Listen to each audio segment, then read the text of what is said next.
Hello and welcome back to U.S. History Online, 215 Online. We are on Chapter 12. We're doing the second part of Chapter 12. We are talking about regionalized America, and we needed to finish with the South. We talked about the North. We need to give the South equal time. So we're looking at how social life was in the land of cotton. In the South, it all revolved really around cotton. Cotton became king. Nearly half of the exports of the entire nation was cotton, and Southerners knew they could get rich quick if they could succeed at cotton farming. But in order to do that, they needed slaves because no white European man wanted to do the backbreaking work that it took for cotton. So, with the cotton gin, there had been some talk in the South about the potential of gradual emancipation, but with the cotton gin and this boom of money, which was exactly tied to greed, there really wasn't any more talk about gradual emancipation. It ended. This plantation economy developed a vehement defense and it was based on superiority of the white race. Cotton required slaves. In your book, it does have a picture of Gone with the Wind, which is a fantastic movie. And if you watch it and you send me a half-page summary, you will get bonus points.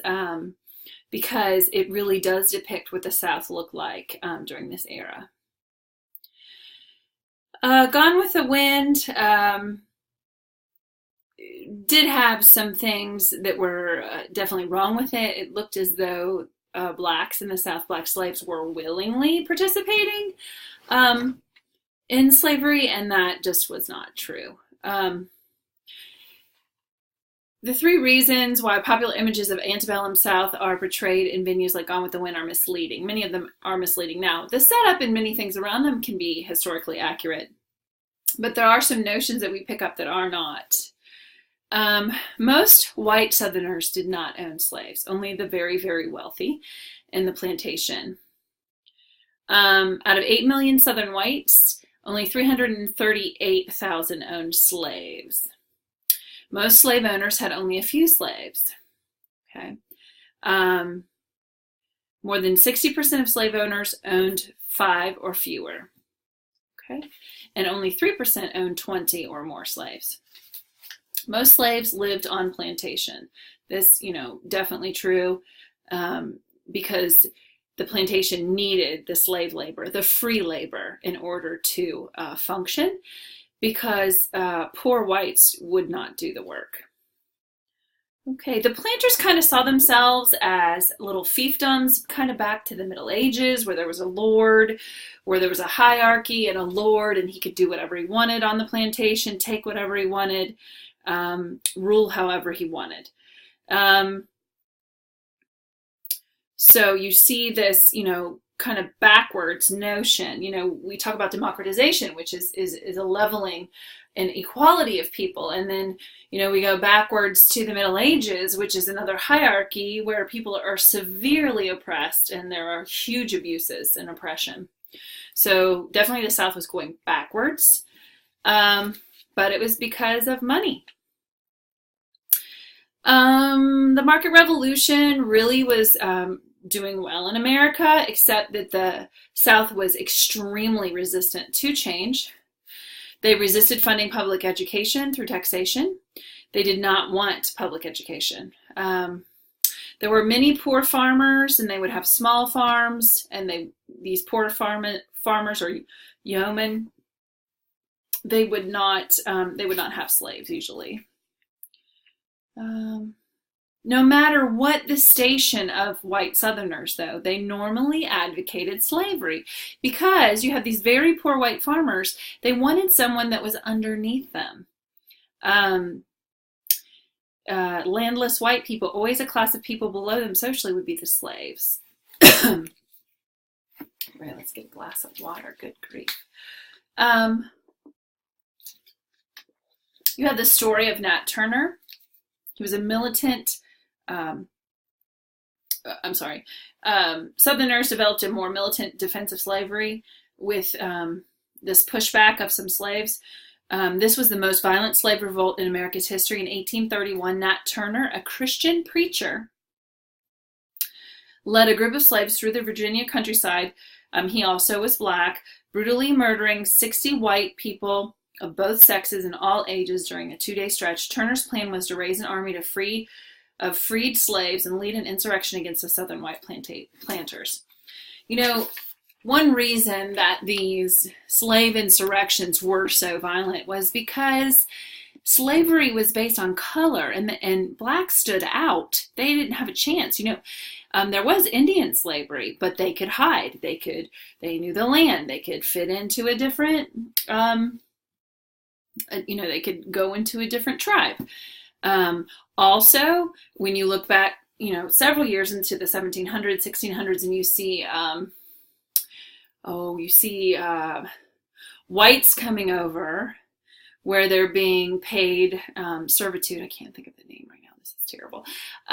They also, if they had an extremely abusive person, indentured servants, if they had an extremely abusive indentured servant master, they could run away to another town and blend in. Black slaves had nowhere to go, nothing to do. If they were in the Deep South, getting to the border states to go to freedom, to be on this Underground Railroad, was highly unlikely. All right. And you also have to understand the border states actually treated their slaves better. The farther you got deeper into the South, they treated them much worse. There were more reports of abuse and more abusive because they were so pinned in. They were landlocked and there was nowhere to go.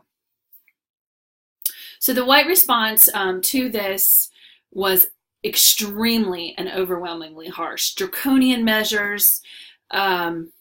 They didn't just kill the slaves involved in this insurrection. They killed 200 slaves just to retaliate. This was kind of a racial statement. Turner was eventually captured and hanged, but before he was hanged, he was interviewed by a Southern physician. Now you have to understand that this Southern physician, Thomas R. Gray, was a Southerner. So he was for slavery, okay? So I have not read this account, but I actually wrote it on my list to read because this looks absolutely fascinating.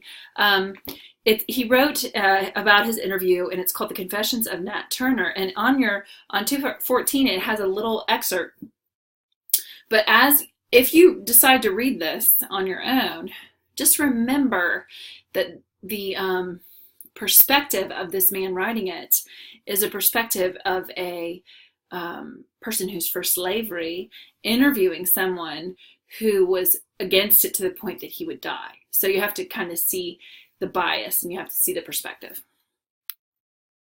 Okay, so it is the first publication sold, the book sold well. The first publication, it's a Haunting Tales of American Slavery. And I just wanted to read this quote. The calm, deliberate composure with which he spoke of his late deeds and intentions, the expression of his fiend-like face when excited by enthusiasm, still bearing the stains of the blood of helpless innocence about him, clothed with rags and covered with chains, yet daring to raise his manacled hand to heaven, with a spirit soaring above the attributes of man, I looked on him and my blood curdled in my veins. And that's Thomas Gray's description, a physician of Nat Turner. And there's a picture as well. Due to this, huge backlashes came, retaliation deaths, besides the violent damage done to black bodies. His insurrection led Southerners to pass more severe laws restricting slaves from reading,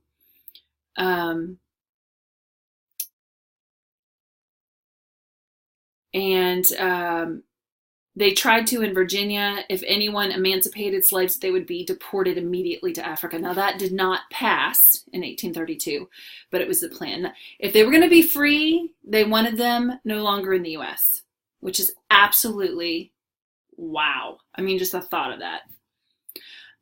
Why didn't they want slaves to read? Well, if you look at the Haitian Revolution, other revolutions, knowledge is power.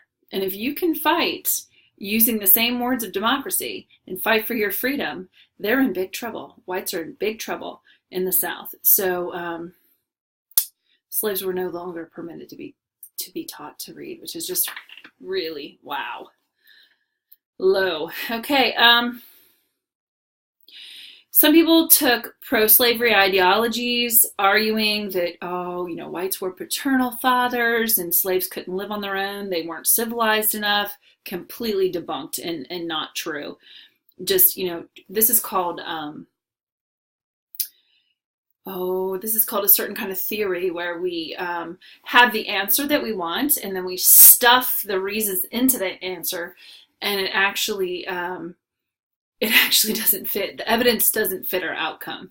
It's called, it will come to me in 5 seconds. Anyway, so what they were doing is they were having this type of rhetoric where they were saying, oh, it's good for them, it's a necessary evil. But you know what? They never asked the slaves. All right, they never asked them. When you're looking at the numbers portrayed in here, where it said, 600,000 husbands and wives were separated in slavery over 4 decades. I'm not sure they really asked them. I'm not sure they really cared to, because if they had asked them, first of all, would a person who was owned be able to actually answer in honesty or fear retribution? But they didn't ask them. Slave society, no slave would agree or notion that slavery was positive. The abuses were severe. Most slaves were field hands growing sugar, rice, tobacco, and especially cotton. Sugar, rice, and cotton are extremely backbreaking work in the field.